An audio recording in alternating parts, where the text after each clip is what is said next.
C'est sous l'impulsion de quelques personnes que Natecom a pris son envol en 1970, avec comme membres fondateurs Michel Blondeau, Omer Bara, Luc Mérès, Fernand Cassard et Jean Bouffiou.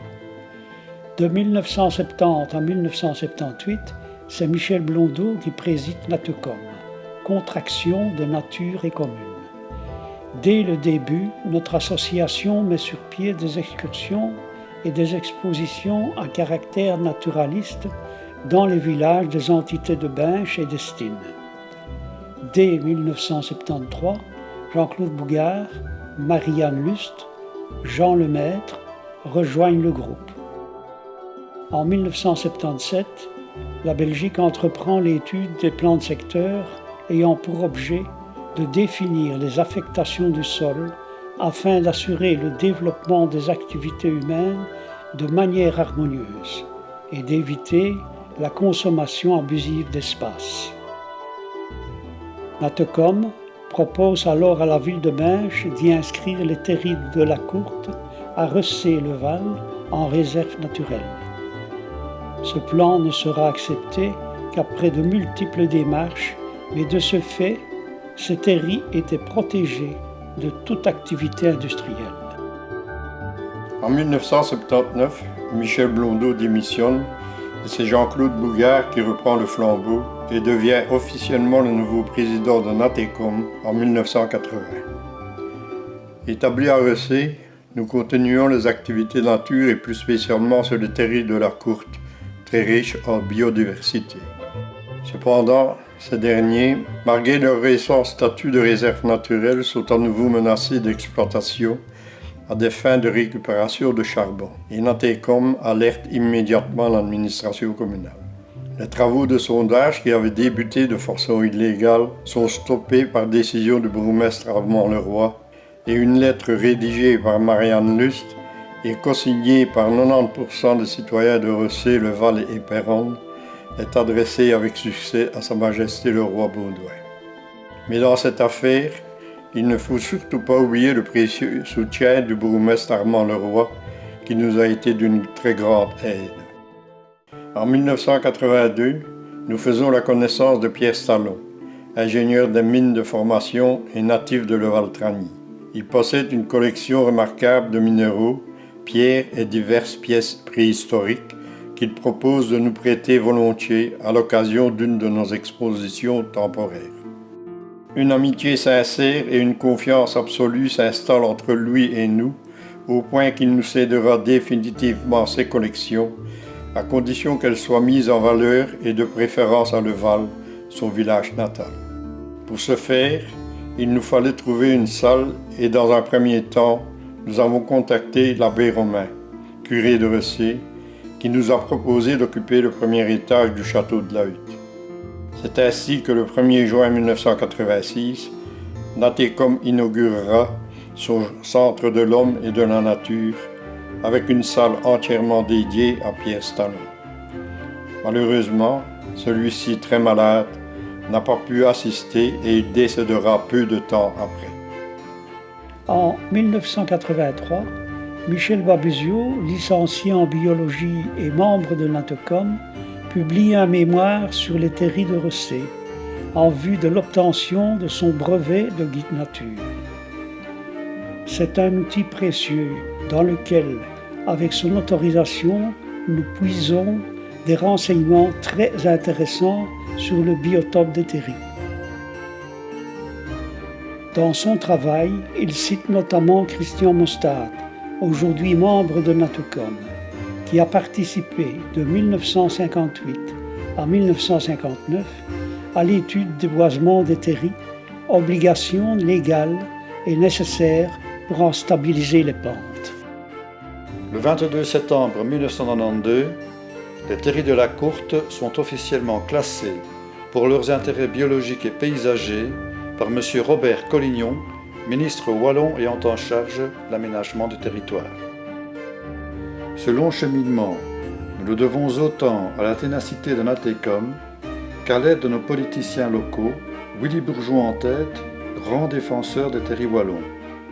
Mais il s'agit aussi de la reconnaissance de notre savoir et de notre savoir-faire, reconnu à tel point que le premier colloque international sur les terris, organisé en Belgique en 1993, sera présenté à Binche. Le château de la Hutte n'étant plus accessible, nous sommes contraints d'occuper le local mis à notre disposition à l'école communale de Recé. Mais ces locaux étant trop exigus, c'est sous la houlette de notre président et de Willy Bourgeon que s'engagent les démarches en vue d'occuper un espace plus grand. C'est ainsi qu'en janvier 1999, nous passerons d'un château à un autre, en entrant au château Trigalet, du nom de son ancien propriétaire, directeur des charbonnages de Recé. Il nous faudra attendre 6 ans avant de nous y installer, le temps des travaux de rénovation et d'équipement pris en charge par la région wallonne et la ville de Binche dans le cadre du plan Objectif A. Le cadre est idéal et propice à nos ambitions, et le centre d'initiation à la nature et à l'environnement est inauguré le 21 mai 1999. Les espaces sont très vite occupés pour présenter la riche collection léguée par Pierre Stallon et complétée par celle de Jacques de Blic, grand passionné de paléontologie et de mycologie, mais aussi pour dévoiler au public l'histoire des charbonnages de la Courte ou encore accueillir l'Assemblée générale des cercles naturalistes de Belgique. Le 27 décembre 2001, Natecom devient ASBL. Très vite, le château Trigalet devient aussi un lieu de convivialité qui nous permet d'organiser des activités complémentaires essentielles à la survie de notre trésorerie. En effet, c'est ici que nous accueillons régulièrement nos membres sympathisants autour des savoureux repas concoctés par Claudine à l'occasion de la fête des terris, de nos journées portes ouvertes et de nos journées champignons. Et c'est ici aussi que se rassemblent simplement autour d'un bon verre et d'un pain saucisse les participants aux marches adeptes organisées par Natecom. Et s'il fallait de la bonne humeur, nous pouvions toujours compter sur la Migui solaire. Le château Trigalet devient aussi le point de ralliement et de départ de beaucoup de nos activités. Promenade nature sur le site de la Courte, marches adeptes, mais il est avant tout un espace muséal de qualité dédié aux collections permanentes, mais aussi aux nombreuses expositions didactiques, superbement illustrées par Marianne,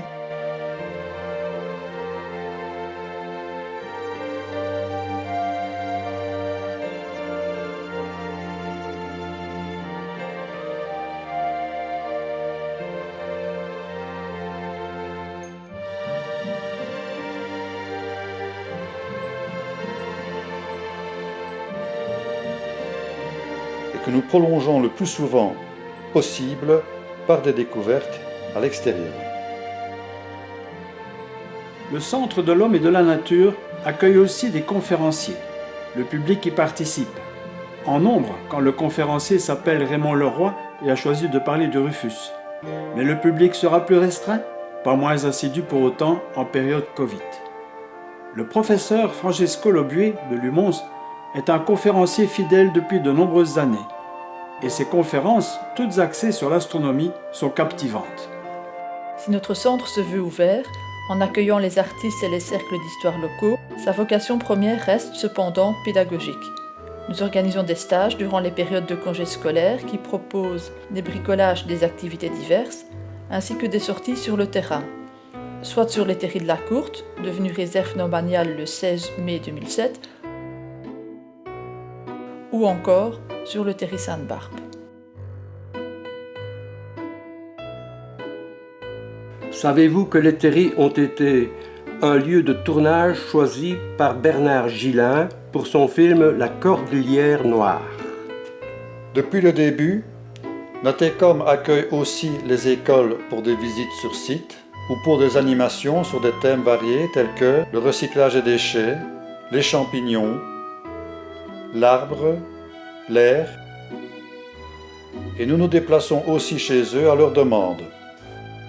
Si l'écosystème terri et les vestiges de la Courte ont été souvent le thème principal de nos sorties tout public, nous devons aussi préciser qu'au départ du château, nous amenons les intéressés sur des sites divers. pour les initier à la découverte des plantes comestibles ou des champignons, au chant des oiseaux, à la découverte des terrils d'Anderlu ou des arbres remarquables du parc de Marimont. Nous mettons aussi nos compétences au service du public. Lors des journées de l'eau, nous organisons des parcours guidés pour découvrir les zones humides de Leval ou le parcours historique de la Sanne. Nous participons également aux fêtes de septembre à Binche avec nos diverses expositions.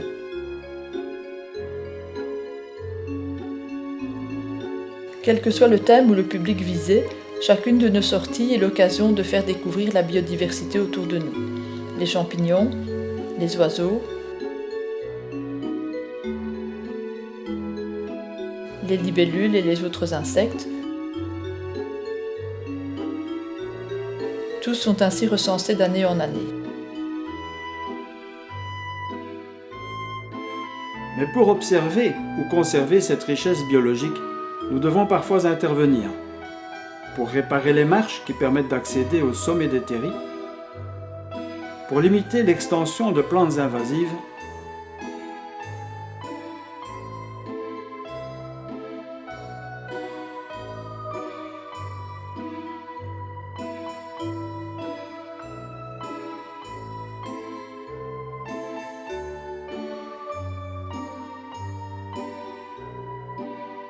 ou, à l'occasion par exemple de l'opération Wallonie plus propre, nettoyer le site des déchets que certains y jettent.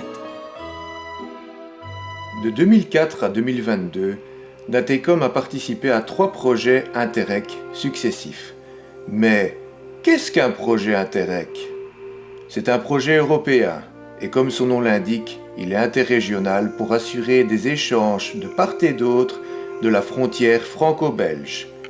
Il a pour but la coopération entre les structures des différentes régions et sa devise est « Interreg efface les frontières ». Ces projets sont soumis à l'approbation de l'Europe. Ils regroupent un grand nombre de domaines qui associent les compétences et les richesses communes des régions concernées. Pour Natecom et ses partenaires, le thème des 3 projets fut tout naturellement la connaissance et la préservation du patrimoine naturel et minier franco-belge. Interreg 3 de 2004 à 2007, intitulé « Valorisation et animation commune des terris français et wallons ». Ce projet s'est penché sur l'évolution paysagère et biologique des terris et des friches minières. Un décalage d'une vingtaine d'années entre la fin de l'activité minière wallonne et française permet de visualiser l'évolution biologique sur les terris et les friches. En effet, la France a mieux préservé ce patrimoine, tandis qu'en Belgique, on a cru bon de tourner cette page au plus vite. Natecom participa ainsi à l'organisation des visites et d'animation de part et d'autre de la frontière pour montrer ces différences. Des mallettes pédagogiques ont été conçues pour les animations destinées au jeune public en vue d'étudier les propriétés physiques et biologiques des terris au moyen d'appareillages adaptés. Interreg 4 2007-2013, simplement intitulé « Agir pour la connaissance, l'évaluation, l'interprétation et la gestion du patrimoine naturel et culturel du bassin minier franco-wallon ». Les friches minières franco-wallonnes étant longtemps considérées négativement, ce projet a revalorisé cet héritage et l'a mis en mémoire. C'est dans ce but que Natecom a réalisé le film documentaire « Le présent au passé ». Toutes les anecdotes concernant ce tournage sont tout à fait authentiques. Les conditions du tournage en France furent éprouvantes, dans le froid et la chaleur. Elles furent également périlleuses, voire même dangereuses. Le tournage de cette superproduction attirait la curiosité et provoquait l'ébahissement des riverains espérant côtoyer Danny Boom pour Bienvenue chez les Ch'tis. En conclusion, ce tournage fut pour nous une belle expérience très enrichissante. Pour ceux qui le désirent, vous pouvez toujours vous procurer le DVD gratuitement sur demande à Natecom. À la fin de ce projet, Natecom a également réalisé des prises de vue panoramiques sur les sites miniers repris dans ce projet. Chaque prise de vue fut illustrée sur feuille avec un descriptif du paysage. Interreg 5 de 2017 à 2022, intitulé plus sobrement que le projet précédent, Destination Terry. Ce projet a pour ambition de favoriser le développement touristique durable des terris de l'arc franco-wallon. Dans ce but, une formation de guide nature spécialisée est mise en œuvre. Natecom y participe activement en organisant des cours de géologie et de paléontologie au château Trigalet ainsi qu'au terri Sainte-Barbe. Un autre objectif fut la réalisation du portail informatique destinationterri.eu. Il nous permet de situer sur carte une vingtaine de terris et d'en découvrir les caractéristiques principales. Natecom s'est également équipé d'un drone pour réaliser de spectaculaires vues aériennes et ainsi mettre en valeur ces différents terris, tout en illustrant ce portail que nous vous invitons à visiter.